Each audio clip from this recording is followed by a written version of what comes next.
Assalamualaikum warahmatullahi wabarakatuh. Hai teman-teman, perkenalkan, nama saya Rizky Widianto. Saya dari program studi Ilmu Komunikasi Fakultas Komunikasi dan juga Bisnis Universitas Muhammadiyah Karanganyar.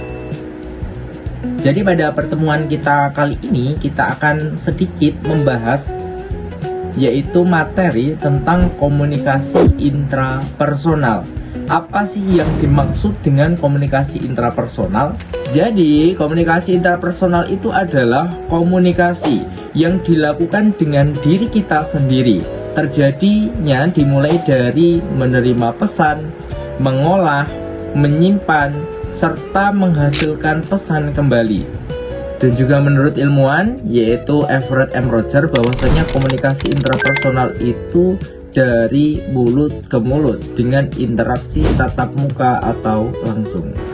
Lalu di dalam komunikasi intrapersonal itu ada pembentuknya alias komponennya, yaitu komponen-komponen komunikasi intrapersonal yaitu ada 7. Yang pertama decoding atau pemahaman isi pesan.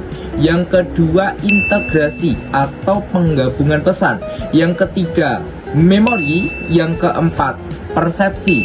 Lalu yang kelima yaitu encoding. Yang keenam gangguan. Dan yang terakhir yaitu umpan balik.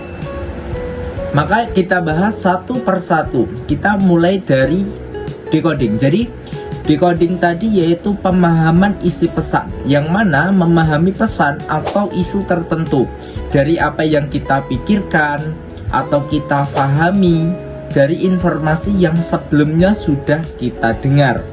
Suatu contoh di situ ada seseorang bercerita, maka kita mendengarkan ceritanya, itu termasuk decoding. Lalu yang selanjutnya yaitu integrasi atau penggabungan isi pesan, yang mana penggabungan informasi yang telah kita dapatkan sebelumnya, yang pada akhirnya kita bisa mengambil keputusan. Suatu contoh, ketika seseorang ingin masuk ke sebuah universitas, maka dia akan mencari informasi melalui media sosial atau melalui temannya yang sudah masuk dan lain sebagainya, sehingga pada akhirnya dia memutuskan untuk masuk ke sebuah universitas atas informasi yang telah dia dapatkan. Lalu yang selanjutnya yaitu memori. Memori adalah ruang penyimpanan yang menyimpan berbagai kejadian, sikap, perilaku, dan lain sebagainya. Suatu contoh, kita mengingat kembali pelajaran yang telah disampaikan oleh guru kita. Yang selanjutnya ada persepsi, yaitu pemberian makna pada informasi yang telah kita terima melalui kelima indera kita, sehingga kita bisa menafsirkan informasi yang telah kita dapatkan dari pemahaman kita. Contohnya, saya mempunyai teman, dia menggunakan minyak wangi merek yang sama dalam jangka waktu yang lama. Maka ketika saya menghirup minyak wangi tersebut, mengingatkan akan teman saya. Lalu yang kelima yaitu adanya encoding. Encoding merupakan suatu ide atau gagasan yang menjadi sebuah pesan. Contohnya, seorang penulis menuangkan idenya melalui tulisan sehingga menghasilkan sebuah karya tulis. Lalu yang keenam yaitu adanya gangguan. Gangguan merupakan hambatan dalam proses komunikasi yang terjadi dalam diri kita sendiri. Suatu contoh, ketika kita presentasi, kita merasa grogi, merasa tidak percaya diri. Nah, itu merupakan sebuah gangguan komunikasi intrapersonal. Lalu yang terakhir yaitu umpan balik. Di dalam komunikasi intrapersonal yaitu dinamakan umpan balik diri yang terdiri dari dua, yaitu eksternal dan juga internal. Lalu yang pertama yaitu umpan balik diri eksternal, yaitu umpan balik yang diterima atau diberikan kepada pihak di luar lingkungan langsung. Suatu contoh, ada seorang ibu dan juga anak. suatu ketika si anak membuat salah, maka si ibu akan menasihati. Maka yang dimaksud umpan balik diri eksternal di sini yaitu lebih ke pengaruhnya atau menjadikan perubahan sikap pada anak atau disebut refleksi. Lalu yang kedua yaitu umpan balik diri internal, yaitu kita merenungkan perasaan kita sendiri sehingga kita memberikan support, memberikan motivasi, memberikan dorongan kepada diri kita sendiri. Jadi itulah beberapa komponen-komponen komunikasi intrapersonal. Lalu yang selanjutnya kita masuk ke fungsi komunikasi intrapersonal. Ada beberapa fungsi yang mana diantaranya satu, menimbulkan rasa percaya diri.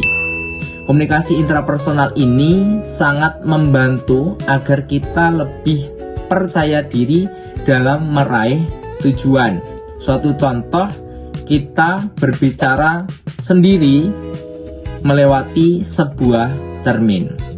Lalu yang kedua yaitu mengembangkan kreativitas serta imajinasi, yang mana membantu seseorang itu lebih kreatif dalam mengembangkan daya ingatnya atau bahkan menuangkan ide-idenya melewati sebuah karya. Lalu fungsi yang selanjutnya yaitu mengatur emosi, yang mana support system terbaik itu adalah diri kita sendiri. Maka yang bisa mengatur diri kita, bisa menenangkan diri kita, yaitu salah satu faktor terbesar yaitu adalah kita sendiri. Lalu fungsi yang terakhir yaitu adalah untuk mengambil keputusan. Maka kita berkompromi dengan diri kita, pilihan mana yang akan kita ambil, sehingga kita bisa mempertimbangkan beserta dengan konsekuensinya.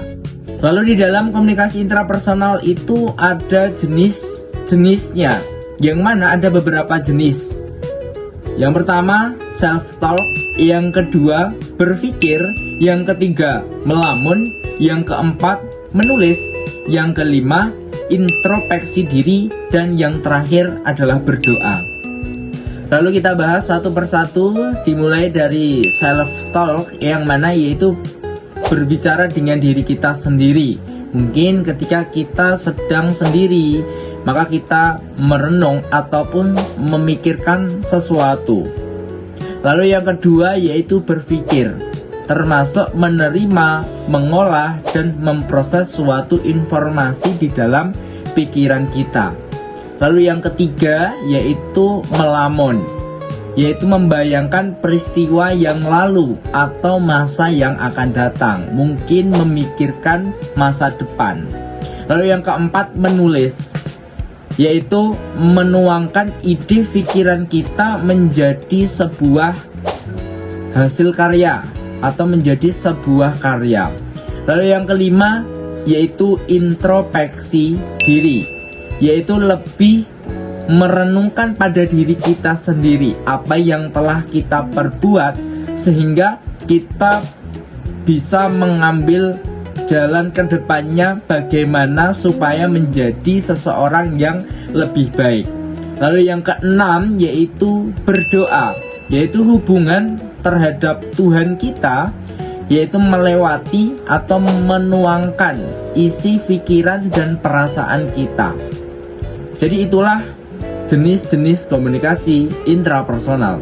Jadi itulah yang bisa saya sampaikan. Jadi kesimpulannya, komunikasi intrapersonal adalah proses komunikasi yang terjadi dalam diri individu sendiri, yang melibatkan proses berpikir, perasaan, dan kesadaran diri seseorang.